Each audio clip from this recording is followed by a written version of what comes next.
తెలంగాణలో కేసీఆర్ మన బయటికి రావడం జరిగింది. 19కి పార్టీ ఆఫీస్‌లో ఒక మీటింగ్ పెట్టారు.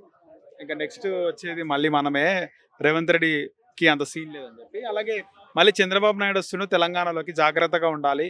చంద్రబాబు నాయుడు ఎన్డీఏ రూపంలో వస్తుండని కామెంట్ చేసిండు. ఏం రూపంలో? ఎన్డీఏ రూపంలో. ఎన్డీఏ రూపంలోనా? అంటే కూటమి రూపంలో వస్తుండని. కూటమి రూపంలో వస్తాడో, ఇంకే రూపంలో వస్తాడో. ఒకప్పుడు తెలంగాణ రాష్ట్రం బాగుపడాలన్నా, తెలంగాణ రాష్ట్రంలో ఏ ఊరు బాగుపడాలన్నా అప్పుడు ఎన్టీఆర్ గారు చేశారు, తర్వాత చంద్రబాబు నాయుడు గారు చేశారు. రాష్ట్రాలు కలిసి ఉన్నప్పుడు ఎన్డీఏ అయి వస్తారో లేదంటే కూటమి అయి వస్తారో రారో తెలియదు. కానీ ఆయన అయితే ఇక ఇక్కడ ఆ రాష్ట్రంలో వైఎస్ఆర్సీపీ పార్టీ భూస్థాపితమైంది. ఈ రాష్ట్రంలో బీఆర్ఎస్ పార్టీ భూస్థాపితమైంది. ఇక వస్తే ఇంకెవరైనా రావచ్చు. అంతకిగా ఇతనికి మొగుడిని అంటగట్టింది కదా. ఇప్పుడు ఇక్కడ సోనియా గాంధీ గారు కరెక్ట్ అయిన మొగుడిని అంటగట్టింది.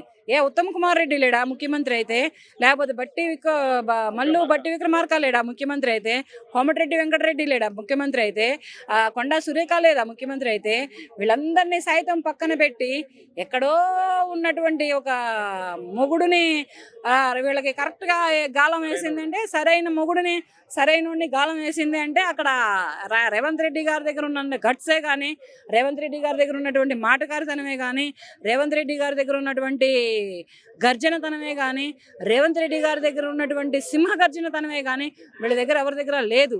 కనుక ఏంటంటే ఆయననే ముఖ్యమంత్రిని చేసింది, ఆయననే రాష్ట్రానికి నిలబెట్టింది, వీళ్ళకి రంకు మొగుడిని చేసింది. చంద్రబాబు పేరు మళ్ళీ సెంటిమెంట్, తెలంగాణ సెంటిమెంట్ తీసుకొచ్చే ప్రయత్నం చేస్తుండా కేసీఆర్?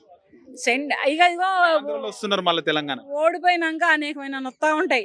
ఏంటంటే ఇంట్లో ఇప్పుడు పని ఉందనుకో, పనిలో నిమగ్నం అయిపోతే కాన్సన్ట్రేషన్, మైండ్ ఏంటి, మనసు ఏంటి, మైండ్ కాన్సన్ట్రేషన్ ఏంటి, మొత్తం కలిపి పని మీదనే ఉంటుంది. పని పాట లేకుండా ఏం లేకుండా కూర్చుంటే ఏమనిపించింది?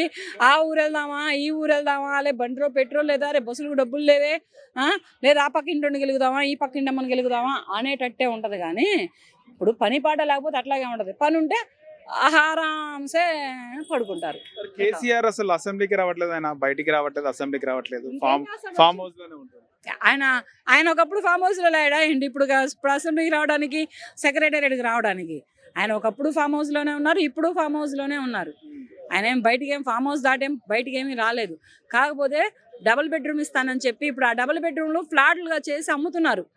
మరి దళారులు అమ్ముతున్నారు, లేకపోతే రాజకీయ నాయకులు అమ్ముతున్నారు, లేకపోతే బీఆర్ఎస్ పార్టీ నాయకులు అమ్ముతున్నారు, ఎవరు అమ్ముతున్నారో తెలియట్లేదు. కానీ ప్రభుత్వ భూములనే కానీ, ప్రభుత్వం డబుల్ బెడ్రూమ్ పేద ప్రజలకు ఇస్తాను, ఇల్లు లేని ప్రతి ఒక్కరికి సొంత ఇంటికి కళని నిజం చేస్తానని చెప్పి సవాల్ ఇసిరినటువంటి డబుల్ బెడ్రూమ్ ఇల్లులు ఇప్పుడు సోషల్ మీడియాలో ఎలా వైరల్ అవుతున్నాయి అంటే, ఇంత తక్కువ రేటుకి వస్తున్నాయి, అంత తక్కువ రేటుకి వస్తున్నాయి అని చెప్పి అవి అమ్ముతున్నారు. మరి అవి అమ్మకుండా ఈ రేవంత్ రెడ్డి గారు వాటిని కట్టడి చేసి, ఏ పేద ప్రజలకైతే ఇల్లు వాకిలు లేకుండా ఇబ్బంది పడుతున్నారో, ఏ పేద ప్రజలైతే ఉండడానికి రెంట్లు కట్టుకోలేకుండా ఇబ్బంది పడుతున్నారో, ఏ పేద ప్రజలైతే గుడిసెల్లో ఉంటూ రెంట్లు కట్టుకోలేక పొట్ట కట్టుకొని రెంటు కడుతున్నారో, ఆ పేద ప్రజలను గమనించి ఆ పేద ప్రజలకి అటువంటి ఇళ్ళని ఇచ్చి వాళ్ళకి మేలు చేస్తే బాగుంటుందని నేను కూడా మరీ కోరుకుంటున్నాను.